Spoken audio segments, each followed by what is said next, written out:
Shalom, salam sejahtera bagi kita semua. Selamat datang di pembahasan kita. Hari ini kita akan menyelami salah satu dokumen paling fundamental yang kami terima, yaitu Konstitusi Pemerintah Sementara West Papua. Benar. Kita tidak akan membahas semuanya, tapi kita akan fokus ke jantungnya. Bab 2, pasal 5 yang mengatur tentang Kongres. Bagian yang paling vital. Tepat, misi kita sederhana, membongkar struktur kekuasaan tertinggi di sini. Siapa yang duduk di sana, seberapa besar kuasanya. Memahami ini kan sama saja dengan memahami fondasi dari seluruh bangunan pemerintahannya. Tepat sekali. Dan penting untuk kita ingat ya, konstitusi itu bukan sekedar buku aturan. Ini semacam DNA sebuah pemerintahan. Dan dari semua bagiannya, bab tentang lembaga perwakilan rakyat, dalam hal ini Kongres, itu yang paling krusial.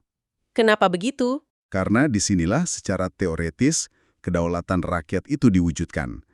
Jadi, mari kita lihat lebih dekat bagaimana dokumen ini merancangnya. Baik, mari kita mulai bedah. Ayat pertama di pasal 5 ini langsung lugas, sangat kuat. Bunyinya, Kongres adalah badan tertinggi pemerintahan sementara. Singkat, tapi dampaknya luar biasa. Betul. Tapi badan tertinggi itu artinya apa ya secara konkret? Mungkin kita bisa mulai dengan melihat siapa saja yang mengisi badan ini. Tentu, itu pertanyaan yang paling mendasar. Komposisi sebuah lembaga itu kan menentukan karakternya. Oke. Nah, ayat 2 menyebutkan bahwa Kongres ini terdiri dari 2 kamar. Legislative Council dan Senat. Ini adalah struktur yang mungkin sudah cukup akrab bagi Anda. Sistem bicameral atau 2 kamar ya? Betul, banyak negara menggunakannya. Biasanya sebagai cara untuk menciptakan mekanisme saling uji. Checks and balances. Bahkan di dalam legislatif itu sendiri. Komposisi Senat di ayat 3, nah, di sini saya merasa ada sesuatu yang sangat unik. Anda menangkap poin yang paling menarik. Ini bukan sekedar perwakilan geografis, kan? Jauh lebih dari itu. Inilah yang membedakan desain ini. Mari kita rinci isi dari Senat menurut ayat 3 itu. Ada utusan dari wilayah adat, utusan agama, utusan perempuan, kalangan profesional, dan bahkan kelompok pendukung yang disetujui oleh Legislative Council. Wow, jadi ini bukan cuma tentang siapa yang Anda pilih di daerah pemilihan Anda. Bukan. Konstitusi ini secara eksplisit mengalokasikan kursi untuk pilar-pilar non-politis dalam masyarakat. Seolah-olah mereka ingin memastikan kebijaksanaan para tetua adat, perspektif spiritual, suara perempuan, dan keahlian teknis, itu semua punya tempat yang terjamin. Persis. Ini adalah upaya untuk melembagakan kearifan kolektif. Konstitusi ini seolah berkata bahwa negara yang sehat tidak hanya dibangun di atas suara mayoritas politik, tapi juga fondasi adat, spiritualitas, dan ilmu pengetahuan. Sebuah pernyataan ideologis yang sangat kuat. Sangat kuat. Coba Anda bayangkan sejenak, perdebatan seperti apa yang akan terjadi di dalam Senat yang komposisinya seperti ini? Wah, pasti sangat berbeda. Mungkin pembahasan soal proyek infrastruktur tidak hanya bicara anggaran dan ekonomi. Tentu. Tapi akan ada suara dari utusan adat yang mempertanyakan dampak spiritualnya terhadap tanah leluhur. Atau utusan perempuan yang bicara soal keamanan akses. Tepat sekali. Kebijakan yang dihasilkan berpotensi menjadi jauh lebih holistik. Nah, pertanyaan berikutnya. Badan yang diisi orang-orang hebat ini, seberapa besar kekuatannya? Nah, ini dia bagian intinya. Setelah kita tahu siapa pemainnya, sekarang kita lihat kekuatan super mereka. Kalau saya lihat dari ayat 7 sampai 11, ada 3 kewenangan utama yang luar biasa besar. Oke, apa saja itu? Pertama, dan ini yang paling dasar, mereka berwenang menetapkan, mengesahkan, dan mengubah konstitusi itu sendiri. Dengan kata lain, mereka yang menulis aturan mainnya. Itu adalah kekuasaan konstituante. Dalam hierarki hukum, ini adalah puncak dari segala kekuasaan. Ini sudah cukup untuk menegaskan status Kongres sebagai badan tertinggi. Tapi tidak berhenti di situ kan?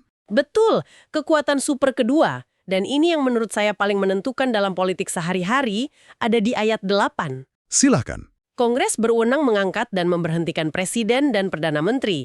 Ini tombol nuklirnya kan? Inilah ciri utama dari sistem pemerintahan parlementer. Berbeda dengan sistem presidensial. Di sini eksekutif, presiden, dan PM sepenuhnya hidup dari kepercayaan Kongres. Jadi nasib mereka ada di tangan Kongres. Benar. Mereka bisa diangkat hari ini, dan jika Kongres tidak lagi percaya, mereka bisa diberhentikan besok. Tidak perlu menunggu pemilu 5 tahunan. Dan mekanisme pertanggungjawabannya juga sangat jelas di ayat 9 dan 10. Kongres bisa meminta pertanggungjawaban dan mereka berhak menerima atau menolaknya. Betul, jadi ini bukan sekedar laporan formalitas. Kalau laporannya ditolak, itu sinyal bahaya bagi pemerintah. Tepat, rangkaian kewenangan ini mengangkat, memberhentikan, meminta pertanggungjawaban, menciptakan sebuah hubungan yang sangat terkontrol antara legislatif dan eksekutif. Eksekutif tidak bisa bertindak semaunya. Mereka harus terus meyakinkan Kongres. Betul, kepercayaan dari Kongres adalah bahan bakar mereka. Tanpa itu, mesin pemerintahan berhenti. Lalu ada kekuatan super ketiga di ayat 11 yang melengkapi gambarannya. Kongres berwenang menetapkan garis-garis besar haluan kebijakan. Nah, ini juga penting. Jadi mereka bukan cuma mandor yang mengawasi, tapi mereka juga arsitek yang membuat desain besarnya. Analogi yang sangat pas. Ini menegaskan superioritas legislatif atas eksekutif. Eksekutif di sini berfungsi sebagai pelaksana dari visi politik yang digariskan oleh para wakil rakyat di Kongres. Oke, ini membuat saya berpikir, dengan kekuasaan yang begitu besar, seharusnya badan ini sangat sering bertemu kan? Tapi disinilah saya menemukan sesuatu yang agak mengganjal. Di bagian mana? Kongres bersidang sedikitnya sekali dalam 5 tahun. Tunggu dulu, sekali dalam 5 tahun. Bagaimana bisa badan tertinggi hanya rapat sejarang perhelatan Piala Dunia? Apa ini bukan kelemahan desain? Itu observasi yang sangat jeli. Dan pertanyaan yang sangat wajar. Banyak yang mungkin berpikir begitu. Jadi apa penjelasannya? Kuncinya ada pada dua hal. Pertama, frasa sedikitnya sekali. Ini adalah frekuensi minimum, bukan maksimum. Ini jaminan konstitusional bahwa setidaknya sekali dalam satu siklus, evaluasi besar harus terjadi. Jadi ini adalah lantainya, bukan langit-langitnya.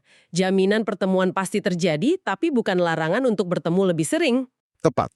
Dan yang kedua, yang menjadi kata pengamannya ada di ayat 5, yaitu tentang Kongres luar biasa. Oke. Ayat ini menyatakan, bila dipandang perlu, sewaktu-waktu dapat dilakukan Kongres luar biasa. Inilah mekanisme fleksibilitasnya. Jadi kalau ada krisis atau situasi mendesak, mereka tidak perlu menunggu siklus 5 tahunan selesai. Benar sekali. Kalau ada kebakaran, mereka bisa langsung memanggil pemadamnya kapan saja.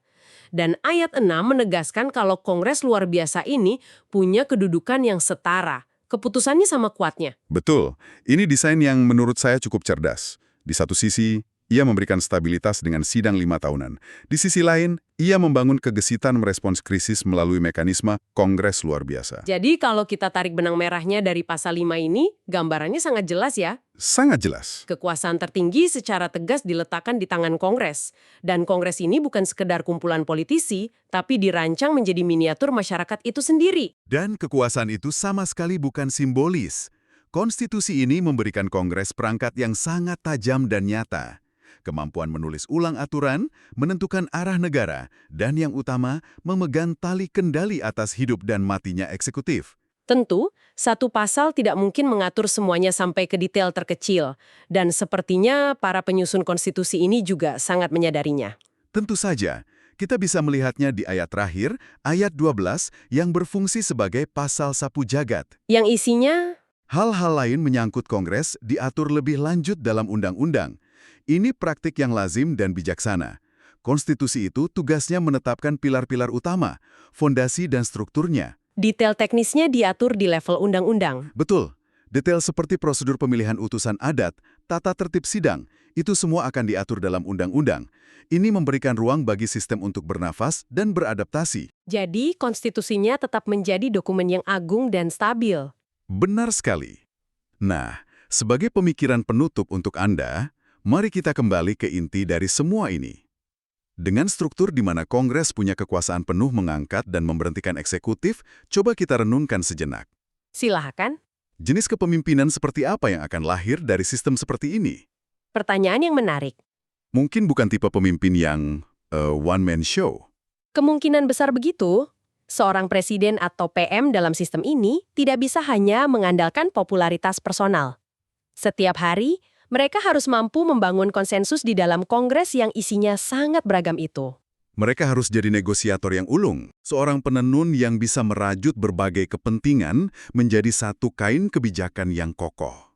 Jadi pertanyaannya untuk Anda renungkan adalah, bagaimana dinamika politik yang dihasilkan akan berbeda dari sistem presidensial, yang seringkali isinya perang antara eksekutif dan legislatif. Manakah yang menurut Anda lebih kondusif untuk stabilitas jangka panjang? Tuhan memberkati West Papua, Papua Merdeka.